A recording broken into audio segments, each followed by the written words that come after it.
2024 football prospects will be on Louisville's campus this weekend for official visits. We'll talk about all 12 on today's episode of the Locked On Louisville podcast. Stay tuned. You are Locked On Louisville, your daily podcast on the Louisville Cardinals. Part of the Locked On Podcast Network, your team every day. What is going on, everyone? Welcome into another episode of the Locked On Louisville podcast. I'm your host, Dalton Pence. I serve as a credential media member for Cardinal Sports Zone. I also do some PA announcing work for the university in various sports. I want to take this time to personally thank you all for making us your first listen of the day. Just a reminder that the show is free on all streaming services 5 days a week, your team every day. We're talking all about the June 17th weekend official visitor list. 12 2024 prospects will be on Louisville's campus for the weekend. Obviously, this episode being released on Saturday, but nonetheless, not too late to talk about who will be on campus. There are a handful of guys that are already committed that will be on campus, and then some notable uncommitted 2024 prospects. So we'll break it down into three segments, talk about the commitments, the guys who are committed being on campus first, and then we will break down the final two segments into part one and part two of talking about the uncommitted guys on campus. So without further ado, let's get into the list. Like I said, multiple 2024 commitments on campus, most notably a couple of four-star guys. TJ Capers, the number one player in the class for Louisville, 42nd overall. He's on campus. Isaac Brown, the four-star running back from South Florida. Dylan Mesman, four-star tight end from Michigan. You also have Deuce Adams, who is now a four-star quarterback out of Texas. And on top of that, Shaun Boykins, number one player in the state of Kentucky, three-star wide receiver from North Hardin.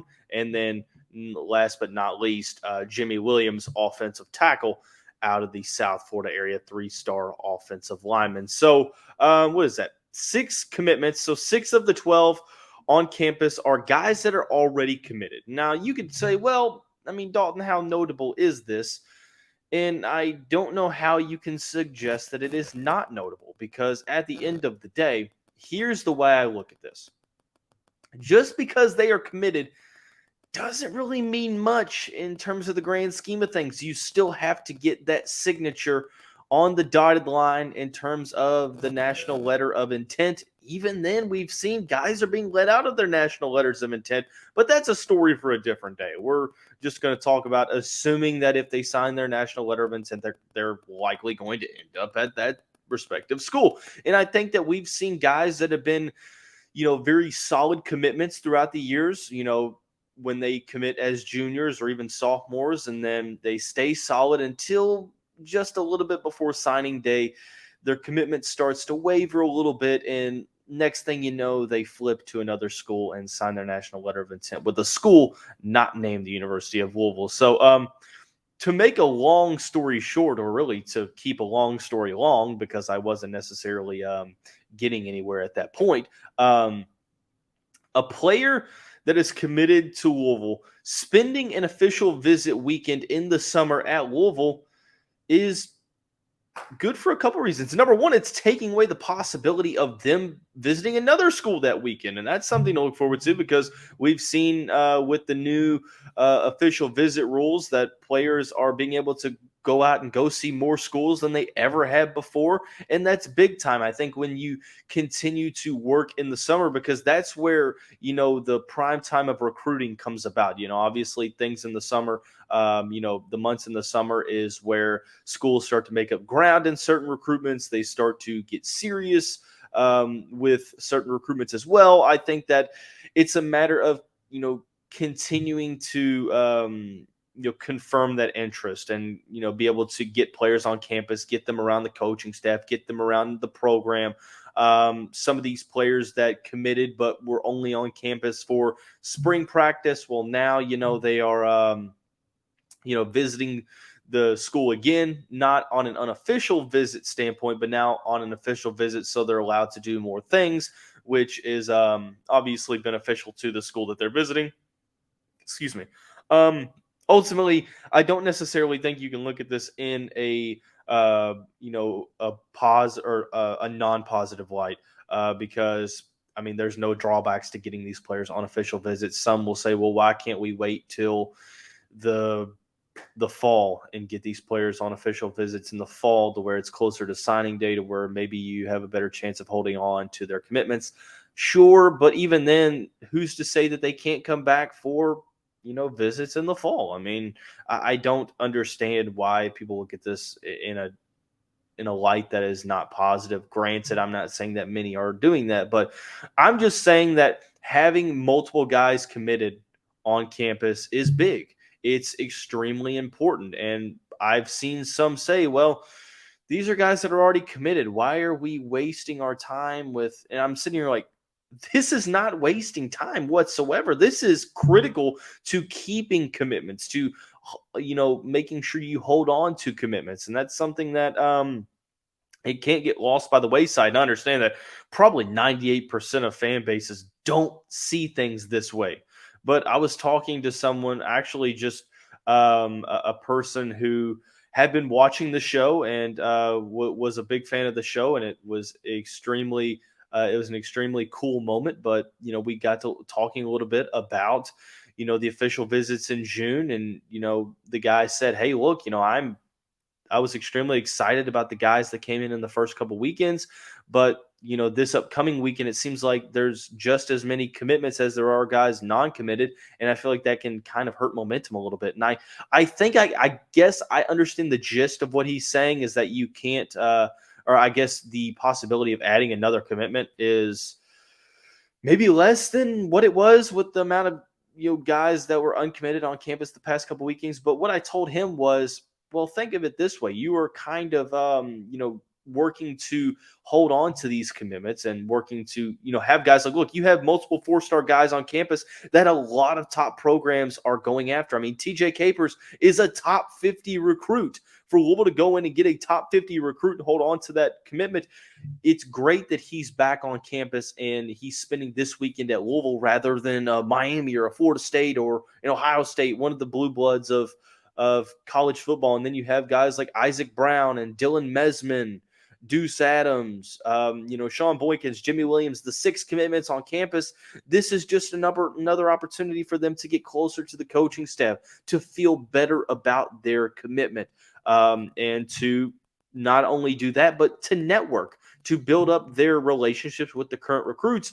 But one thing that I said was the most beneficial part of this is when you are recruiting those uncommitted guys, it is definitely helpful to have 6 committed players on campus to try to do some convincing with the uncommitted group. One thing that we saw last year in the Flyville 23 class, there were multiple weekends to where Pierce Clarkson and company, some of those California guys, joined other top players on their official visits to Louisville and actively helped recruit those guys on campus. And like I mentioned this one time, I'll mention it again over and over: top talent wants to go play with top talent. And that's why I was extremely excited about this TJ Capers recruitment, not because he committed to Louisville, but also because, not only because he committed to Louisville, I'm obviously very excited about that, but I was also excited by the timing of it. He committed back in December, January, one of the two. I think it was January.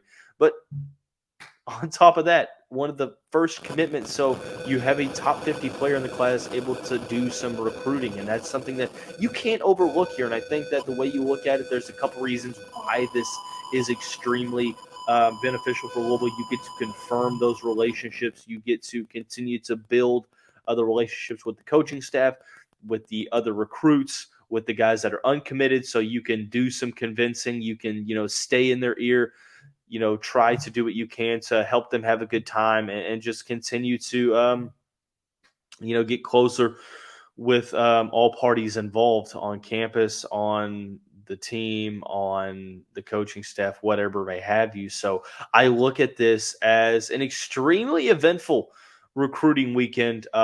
It is obviously eventful because of the guys that are already committed. And I think the main one that I'm circling is obviously TJ Capers having a borderline 5-star level player on campus again. I know one thing with these top-rated guys, you wonder, okay, are they going to stay firm in their commitment? Are they going to flip?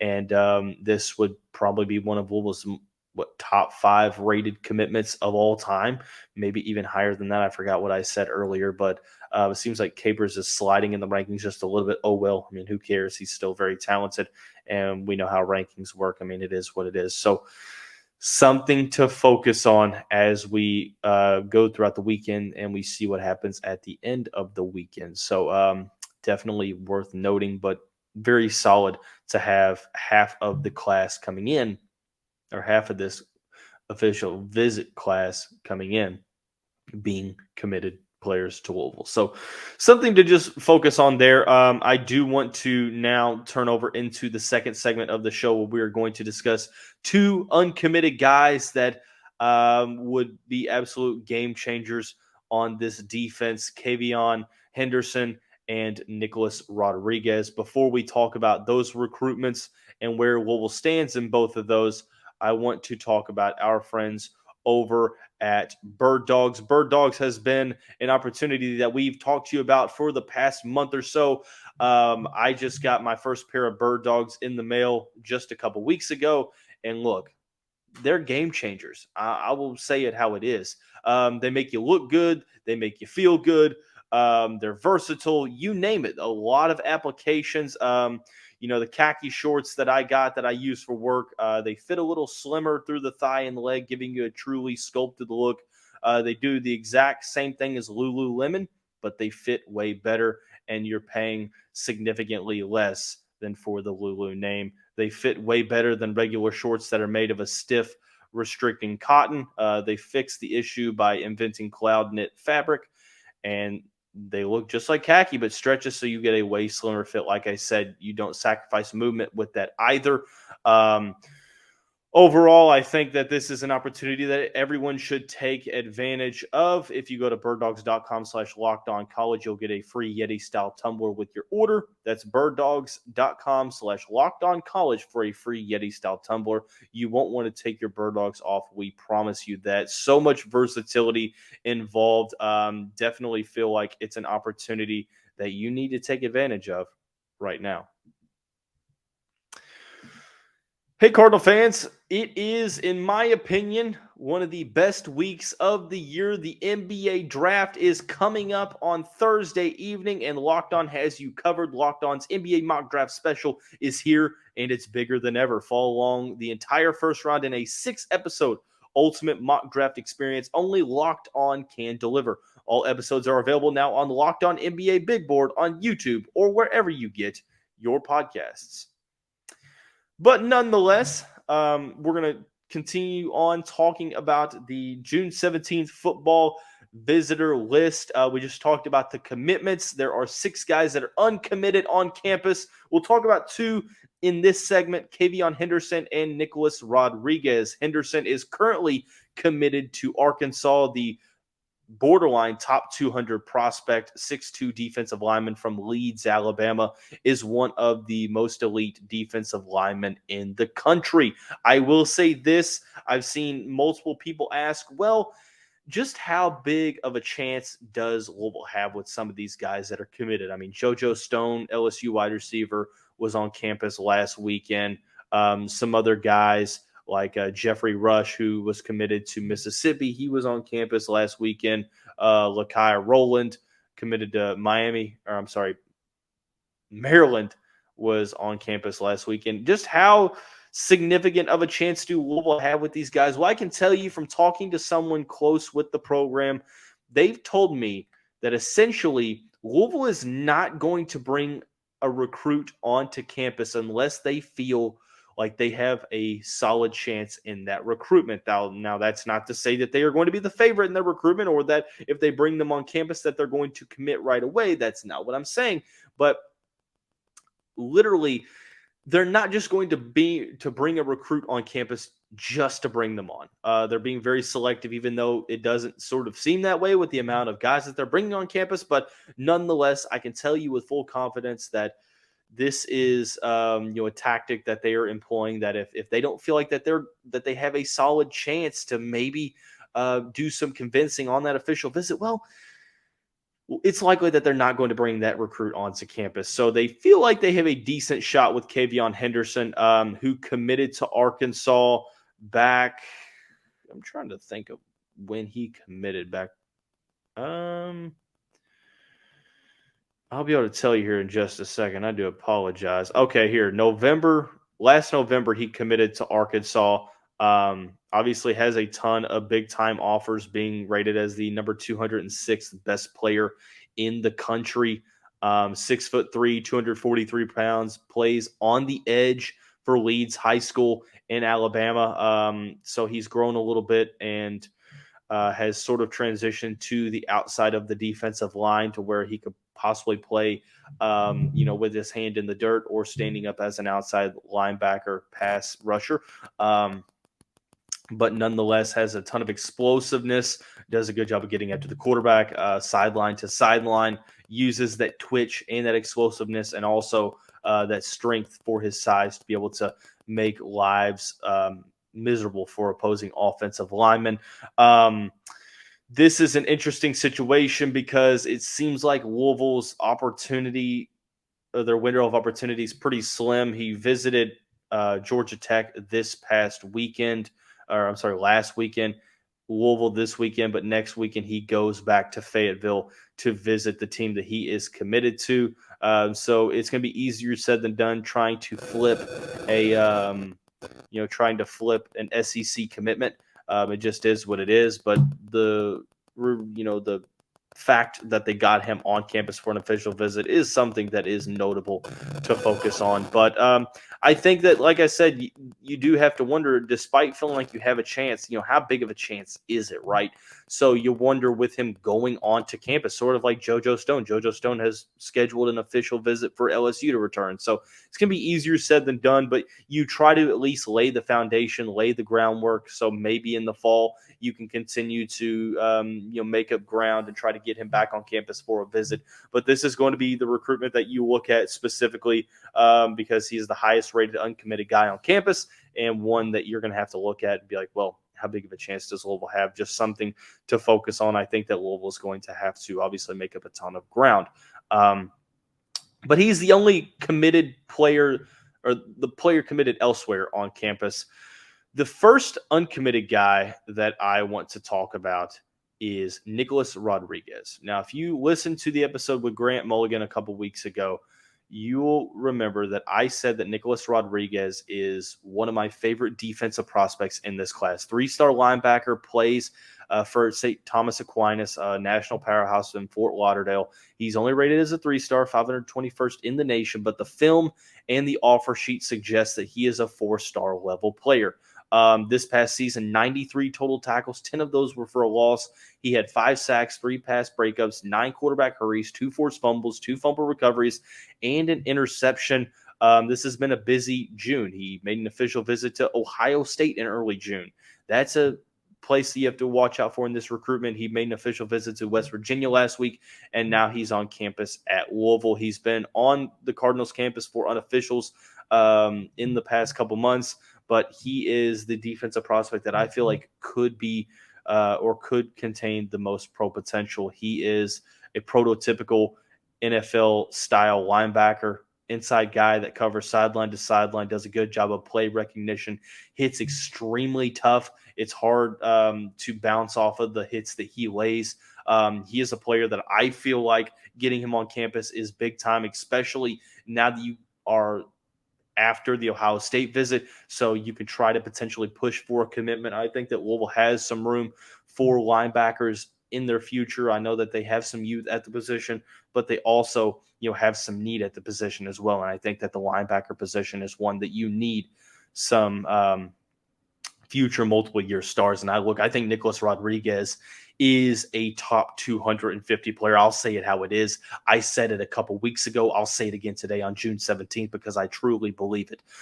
So this is one of those recruitments that you look at and say, hey, look, who knows? But this is one that I'm most excited about being on campus because I feel like, not committing after that Ohio State visit, maybe Ohio State is maybe slow playing him a little bit because maybe they feel like they can go get a higher rated guy, and then maybe he's a fallback option. So despite, even if you were to make a commitment to Louisville, you still have to hold on to that commitment and fend off some top schools. But Ohio State is a team to watch out for here. West Virginia as well. Let's see. I mean, even at the Ohio State visit, he said it went really great. So that's that's one to focus on. So it is what it is. But Louisville being in the mix here, getting him on a visit is something definitely to focus on. It's something that you hope that the Cards can continue to, maybe make up ground. I say that Ohio State's probably, if they want him, he's probably, probably probable to go to Ohio State, but we will see. Obviously, it's only June 17th, so who knows? But nonetheless, there are still 4 other uncommitted guys on campus. We'll talk about all 4 here in the next segment. Before we do that, I want to thank you all again for making us your first listen of the day. Just a reminder that the Locked On Louisville podcast is free on all streaming services, 5 days a week, your team every day. You can connect with my personal Twitter at @dpence_. The podcast Twitter page is at @LO_Louisville. Tomorrow's episode, for all you everydayers listening to the show, we'll talk about Deuce Adams being rated as a 4-star now, the 2024 college quarterback commitment. And actually, you know what? I forgot to talk. Actually, I didn't forget to talk about, but Deuce Adams was on campus, or will be on campus, which obviously is big time. So I didn't forget to talk about him. But nonetheless, let's talk about the other 4 guys: Noah Carter, Ashton, Hampton, Jathan Hatch, and Fred Johnson. Noah Carter, 3-star edge rusher from Peoria, Arizona, ranked inside the top 600 edge rusher for Centennial High School, a player that 6'3", 225-pound edge. We talked about it's going to be tough to take out of the West Coast with Washington, Arizona State in the mix, Washington State as well. But nonetheless, he was on campus for an unofficial visit past couple months. Now he's back on campus for an official visit. I think that if Louisville's able to go out to the West Coast and get a West Coast prospect, I think Noah Carter is probably one that you circle. Very, very solid edge rusher, a guy that Louisville has been prioritizing. So I feel like as tough as it is to go out to the West Coast and get commitments from players that are highly rated, I do think that, you get an opportunity. Well, one thing to focus on here, Washington offered just last week, and now they have an official visit for next weekend. So you hope that Louisville can make a lasting impression on Carter's visit. But one thing to look at is when you look at the scheduled official visits is that guys are going to go visit schools in, capacities that we haven't seen before. So that's just something that you have to focus on. The other guy that I think is very interesting is visiting is Ashton Hampton from Tallahassee, 2024 safety, 6'2", 3-star, ranked as the 658th best player in the country. Florida State, obviously very, very involved in this one, along with Florida, the 2 in-state schools, Arkansas and Clemson also involved. Louisville was not included in his top 6. And I think that that's something very interesting. Louisville actually offered him last week. They offered him back on the 12th, and getting that official visit squared away immediately. Now, the next 2 weekends, he's got Miami and he has Arkansas. One thing that I want to talk about, I don't know if this is true or not because timelines sometimes aren't necessarily as accurate on 24/7 Sports. Right now, it looks like he has a scheduled official visit for Florida State on December 8th. An official visit scheduled for over 6 months away. That just goes to show you that Florida State's probably going to get the last opportunity to recruit Ashton Hampton if they have space for him. Obviously, a guy ranked inside the top 700, so you wonder if he's going to be a player that Florida State is going to keep tabs on and say, hey, why don't you hold off on making a commitment? And even if you do make a commitment, we'll still be involved and see how that goes. And I think that that's very interesting, and it doesn't make me feel good about this recruitment. Louisville not in the top 6, but also a lot of in-state opposition to go up against for Ashton Hampton. Another player on campus, 3-star safety from Corinth, Mississippi. Obviously, Louisville recruiting a lot more players from the state of Mississippi in this cycle. 6'2" safety, Jathan Hatch. Doesn't have a 24/7 sports composite ranking, but he does have a 24/7 rankings, ranked as the 29th best player in the state of Mississippi. But he has some pretty solid offers so far. Cincinnati, Kentucky, Mississippi, and Southern Miss seem to be the offers on his profile right now. Looking at the timeline, it looks like Louisville is the first official visit for Hatch. He got an offer from the Cards back on February 25th, and it seems like Louisville, this is a potential recruitment to where Hatch could see a solid jump in the rankings after the summer, heading into his senior season, after a solid senior season. So maybe Louisville is, or has identified him as a player that they really, really like, and they're trying to get involved in this recruitment early on. So I think it's interesting. Like I said, you're not going to bring a player on campus, especially for an official visit, unless you truly believe that they could be a part of this class and that you want them to be a part of this class. So that's something to focus on. In another state that Louisville is trying to recruit harder is the state of Ohio. Cleveland, Ohio, 3-star offensive lineman Fred Johnson plays on the interior for Glenville High School, 6'5", 287 pounds. Like Hatch, doesn't have a 24/7 sports composite ranking, but he's ranked as the 27th best player in the 24/7 sports rankings for the state of Ohio. Vince Morrow has been prioritizing him for Kentucky. So obviously Kentucky going after Morrow, but some pretty solid Power 5 offers thus far. You'll look at Michigan, Michigan State, Penn State, Pittsburgh, and Tennessee have all offered Fred Johnson, 6'5", 287 pounds. It doesn't seem like Ohio State is in the mix currently, but he did visit Kentucky last weekend, now on campus at Louisville. So it makes you wonder, how much he's going to, go up the rankings. It looks like he picked up a 3-star back in February, so a guy who might be a late bloomer in terms of the rankings. So just another one to watch for. I think all 12 players are legitimate options for Louisville, especially the 6 that are committed. But the 6 that are not committed are players that I think that Louisville would definitely possibly take commitments from, following their visits if they were wanting to make their commitments. So that's just something to focus on. But there you have it, the 12 recruits that will be on campus of the 2024 class, the official visit weekend for the June 17th weekend. So we'll see if any commitments arise from this weekend. We'll see what happens in the next week or so. But that's going to wrap up today's episode of the show. Everyone have a great day, and we will see you right back here tomorrow.